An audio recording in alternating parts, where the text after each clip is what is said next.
10th में जो chapter start किया था और कर रहे हैं, that is your life processes. Make sure एक एक चीज ध्यान से सुनना। Most of the thing will be covered in the today's class and test will be there. Fine. तो लाइफ प्रोसेसेस में सबसे पहले तो इसकी डेफिनेशन आ सकती है जो आपको नॉर्मल स्कूल के पेपर में मिल सकती है। लाइफ प्रोसेसेस होते ही क्या है? वो सारे प्रोसेसेस जो कहीं ना कहीं जरूरी है। अब क्यों जरूरी है? हमारी बॉडी की मेंटेनेंस के लिए, उसको बोला जाता है लाइफ प्रोसेसेस। तो indirectly we can write processes that are required और necessary for maintenance of our body. अब ऐसे कौन कौन से प्रोसेसेस हैं जो कहीं ना कहीं हमारी बॉडी की मेंटेनेंस के लिए जरूरी होती है? सबसे पहले न्यूट्रिशन। क्यों? अगर हम खाना नहीं खाएंगे तो एक ही दिन में करवा चौथ का व्रत रखती है मम्मी, रात तक क्या हालत हो जाती है? पूरे बेहोश जैसी। और सोचो अगर वो 2 दिन 3 दिन तक नहीं खाएंगे तो क्या हालत होगी, राइट? तो सबसे पहले बिना सोचे समझे जो हमारा लाइफ प्रोसेस आ गया, that is your nutrition.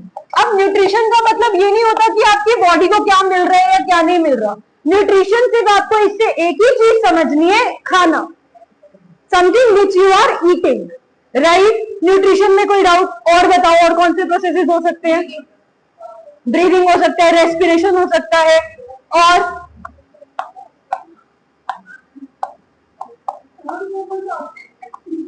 Excretion और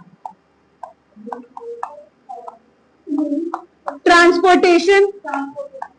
बट अगर हम सीक्वेंस में करते हैं तो न्यूट्रिशन, राइट? हमने खाना खाया, फिर उसके बाद ऑक्सीजन हमारी बॉडी में गई, उसने उस खाने को तोड़ा, ब्रेक डाउन करा, दैट इज योर रेस्पिरेशन। उसके बाद एब्जॉर्प्शन हो गई और पूरी बॉडी में वो खाना ट्रांसपोर्ट हो गया। लास्ट में जो खाना बच गया या अनडाइजेस्टेड था उसे बॉडी ने बाहर फेंक दिया, means your excretion, right? Nutrition, respiration, transportation and then your excretion. पहले आप खाना खाओगे, उसके बाद जो ऑक्सीजन आपने इनहेल करी है वो आपके उस खाने का ब्रेक डाउन करेगी और वहां से एनर्जी रिलीज कराएगी। That will be transported in your body जहां पर रिक्वायरमेंट है, और लास्ट में जो वेस्ट मटेरियल है वो बॉडी से बाहर निकल जाएगा। तो दैट इज योर एक्सक्रीशन। सो ये सारे लाइफ प्रोसेसेस कहीं ना कहीं जरूरी होते हैं हमारी बॉडी की मेंटेनेंस के लिए। यहां तक कोई डाउट? अब हम जरा इनको थोड़ा डेप्थ में पढ़ते हैं, जिसमें सबसे पहले वी हैव न्यूट्रिशन। तो न्यूट्रिशन हमारे पास 2 टाइप का होता है। First one is your autotrophic and another one is your heterotrophic. Autotrophic क्या होता है? ऑटोट्रॉफिक न्यूट्रिशन वो न्यूट्रिशन होता है जिसमें ऑर्गेनिज्म अपना खाना खुद बनाता है, किसी पे डिपेंड नहीं करता है। हेटेरोट्रॉफिक न्यूट्रिशन वो न्यूट्रिशन होता है जिसमें ऑर्गेनिज्म अपने सर्वाइवल के लिए, अपने खाने के लिए किसी दूसरे ऑर्गेनिज्म पे क्या करेगा? डिपेंड करेगा, right? So autotrophic nutrition is the nutrition in which organism prepares their own food, and heterotrophic, हाँ, जैसे कि हम अगर प्लांट से सब्जियां नहीं आएंगी तो हमारे घर में क्या बनेगी, राइट? तो वी आर डिपेंडेंट, किस पर डिपेंड है? प्लांट्स पे। लेकिन प्लांट्स अपना खाना खुद बनाते हैं, किसकी मदद से? फोटोसिंथेसिस की मदद से। अब बात आ गई है तो थोड़ा ऑटोट्रॉफिक न्यूट्रिशन को ही हम देखते हैं। ऑटोट्रॉफिक, हाँ, नहीं, हेटेरोट्रॉफिक, हाँ। अब ऑटोट्रॉफिक न्यूट्रिशन कौन शो करते हैं? प्लांट्स शो करते हैं। प्लांट्स कौन से प्रोसेस से अपना खाना बनाते हैं? फोटोसिंथेसिस प्रोसेस से। कौन से प्रोसेस से? Photosynthesis process. अब फोटोसिंथेसिस प्रोसेस के टाइम पे कौन से मेन इवेंट्स होते हैं? बताओ। Main events during photosynthesis. और अगर हम लोग पहले मेन इवेंट्स की बात करेंगे तो उससे पहले जल्दी से बात कर लेते हैं कि फोटोसिंथेसिस में क्या क्या चाहिए होता है प्लांट को। Water, carbon dioxide, sunlight, chlorophyll, yes. तो इनकी प्रेजेंस में अब वो अपना खाना खुद बनाते हैं। अब हमें देखना है कि फोटोसिंथेसिस के टाइम पे एक्चुअली होता क्या है। तो सबसे पहला which is your absorption of light energy. अब ये लाइट एनर्जी कौन एब्जॉर्ब करेगा? क्लोरोफिल। कौन एब्जॉर्ब करेगा? क्लोरोफिल। अगर हम बात करें कि ये क्लोरोफिल क्या है, तो this is your green pigment. This is your green pigment. अब बोलोगे कि पिगमेंट क्या होता है? Pigment is something which gives colour. बोलो। क्वेश्चन दिया था तो मुझे क्वेश्चन याद नहीं आता। मैं अभी बता रही हूँ। अब ये क्लोरोफिल किसके अंदर प्रेजेंट होता है? क्लोरोप्लास्ट के अंदर। क्लोरोप्लास्ट, अब ये ना पूरी समझने को समझना, प्लांट के पास ना सेल ऑर्गेनली होती है प्लास्टिड। उस प्लास्टिड के अंदर प्रेजेंट होता है क्लोरोप्लास्ट। उस क्लोरोप्लास्ट के पास एक ग्रीन पिगमेंट होता है क्लोरोफिल, और ये क्लोरोफिल ग्रीन पिगमेंट होता है। It's a green pigment, right? हाँ जी। नेक्स्ट, तो अब यहां से आया कि क्लोरोफिल का काम क्या है? Absorption of light energy. वो लाइट एनर्जी को एब्जॉर्ब करेगा, यही उसका काम है। अब क्लोरोफिल करता क्या है? लाइट एनर्जी आई, उसको एब्जॉर्ब करा और कन्वर्ट कर दिया केमिकल एनर्जी में। तो यहां से absorption of light energy and conversion into chemical energy. मतलब जो हमारी लाइट एनर्जी थी वो किसके अंदर कन्वर्ट हो गई? केमिकल एनर्जी के अंदर कन्वर्ट हो गई। अब जब वो लाइट एनर्जी केमिकल एनर्जी के अंदर कन्वर्ट हुई है, तो होगा क्या? ये केमिकल एनर्जी फिर क्या करेगी? स्प्लिट कर देगी वाटर मॉलिक्यूल को। किसमें? हाइड्रोजन एंड ऑक्सीजन में। तो जो हमारा वाटर मॉलिक्यूल है वो किसमें स्प्लिट हो जाएगा? हमारी हाइड्रोजन एंड ऑक्सीजन में। एंड लास्ट में जो हमारा कार्बन डाइऑक्साइड है वो खुद को रिड्यूस कर देगी किसमें? कार्बोहाइड्रेट में।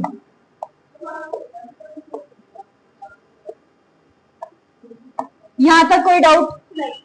पक्का समझ आ गया कि फोटोसिंथेसिस के टाइम पे क्या क्या होता है। अब अगर हम बात करें तो यहां पर ये जो लाइट एनर्जी को वो कैप्चर कर रही है, ऑक्सीजन रिलीज कर रही है, हमने क्या बोला? अगर हम इसको थोड़ा और देखें तो हमने बोला कि फोटोसिंथेसिस के टाइम पे प्लांट को चाहिए होती है carbon dioxide, water, sunlight, right? और फोटोसिंथेसिस के बाद वो ऑक्सीजन रिलीज कर देता है।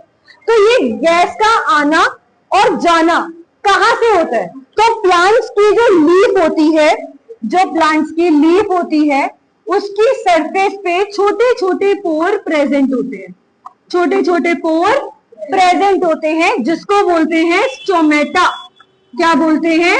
स्टोमेटा। तो अगर हम बात करेंगे, stomata are the tiny pores, बहुत छोटे छोटे प्रेजेंट होते हैं हमारी लीफ की सरफेस पे, राइट? विच आर रिस्पॉन्सिबल, किस चीज के लिए रिस्पॉन्सिबल होते हैं? For the gaseous exchange. Carbon dioxide का आना जाना, ऑक्सीजन का, वो सब इनसे होता है। दूसरी चीज ट्रांसपिरेशन, पानी का लॉस होना, दैट ऑल्सो ऑकर कहां से? स्टोमेटा से। अब अगर हम स्टोमेटा अगर देखें, स्टोमेटा का डायग्राम, अच्छा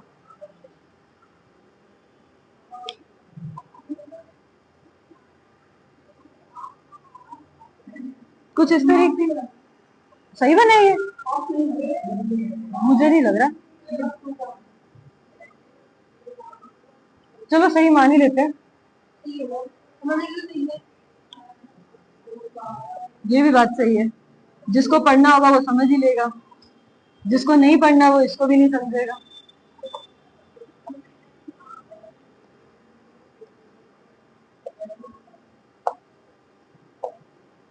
ठीक है, डन।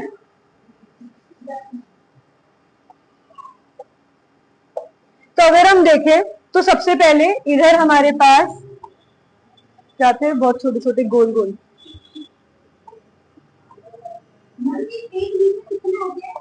बहुत सारे हो सकते हैं, नो काउंट। स्टोमेटा ना? हाँ, बहुत सारे हो सकते हैं। ये पूरा होता है, ये पूरा टाइनी है, ये पूरा स्टोमेटा का स्ट्रक्चर है। टाइनी बहुत ज्यादा होता है। हाँ, ऐसे टाइनी नहीं, ये हमने उसको जूम करके देखा है। ये टाइनी पोर्स टोमेटो दिखने में ऐसा ही होगा। मैम एक टाइनी पोर्स में ये दिखता है।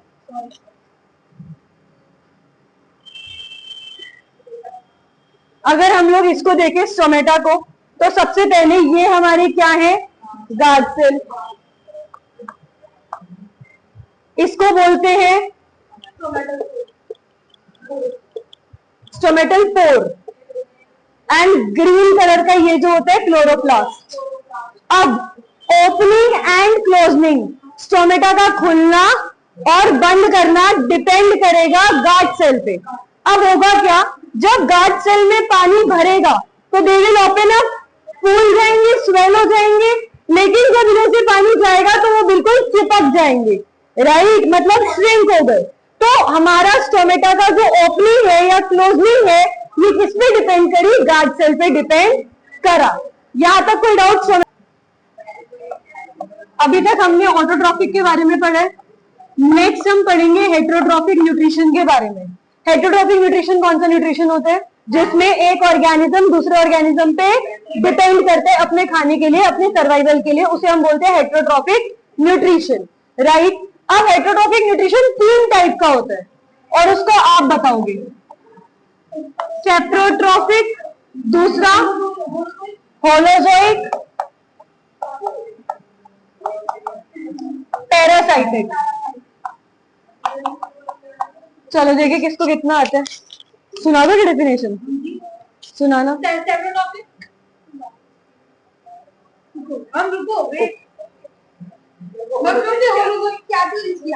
चलो पैरासाइटिक की बताओ, हिंदी में समझा दो।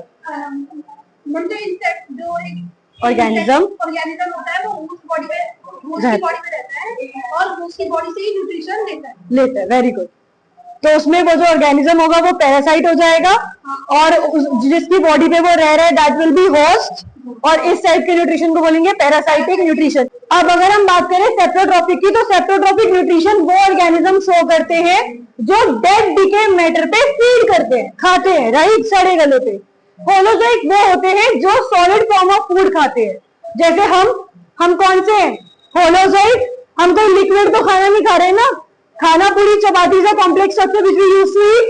पैरासाइटिक जो आपने बताया, बिल्कुल एक ऑर्गेनिज्म दूसरे ऑर्गेनिज्म की बॉडी पे रहता है, उसकी बॉडी से सारा न्यूट्रिशन लेता है, और इस केस में वो ऑर्गेनिज्म पैरासाइट होगा, जिसकी बॉडी पे वो रह रहा है दैट विल बी होस्ट, और ये न्यूट्रिशन पैरासाइटिक न्यूट्रिशन हो जाएगा।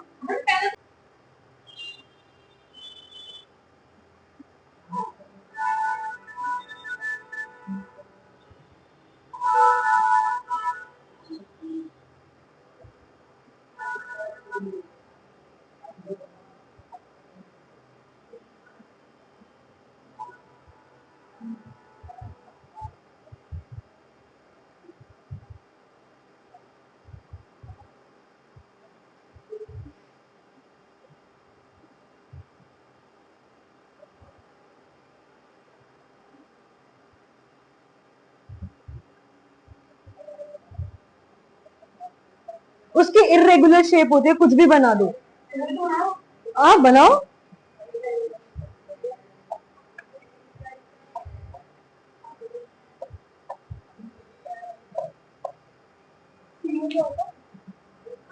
सीधे क्या होता है, ये तो भूल गया।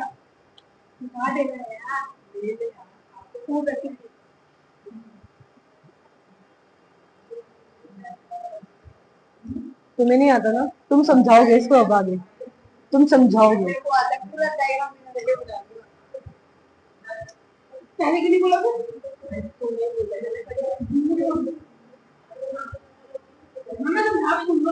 ठीक है, हाँ, I will give you mike, पहले करो। तुम्हारे ही थंबनेल डाल दूंगी। लाइफ प्रोसेसेस विद, नाम ही भूल गई मैं, क्या नाम था, Rishabh. Life processes with Rishabh भी आता है। ओके, झुक के सीधा होके बोल लो, इतना बड़ा ब्लैक बोर्ड होने के बाद भी। ओके ओके, हो गया, समझाओगे?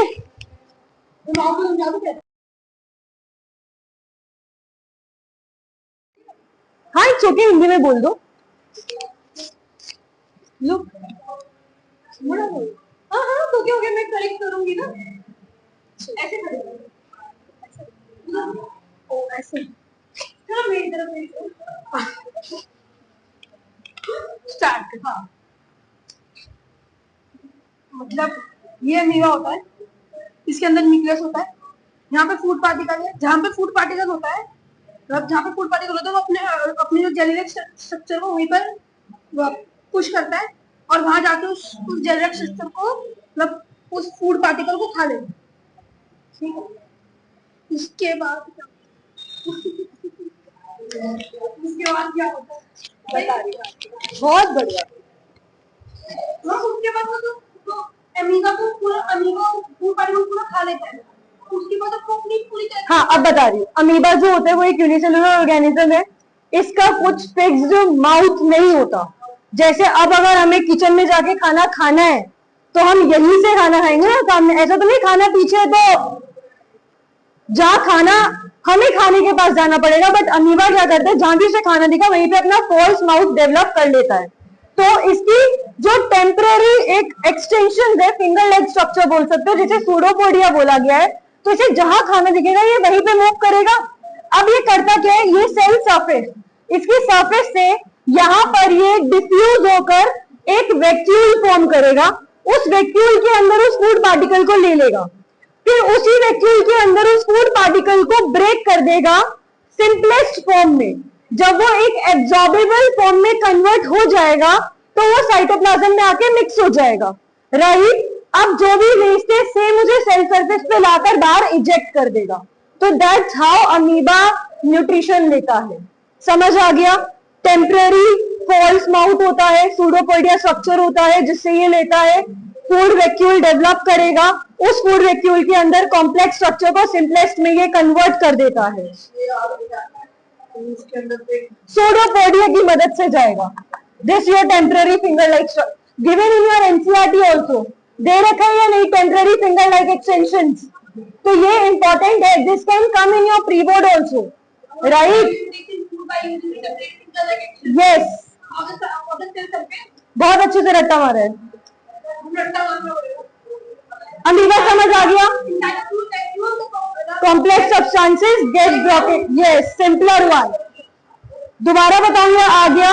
सूडोपोडिया की मदद से अपना खाना लेगा, फूड वैक्यूल फॉर्म करेगा, खाना उस फूड वैक्यूल के अंदर सिंपलर में कन्वर्ट होगा।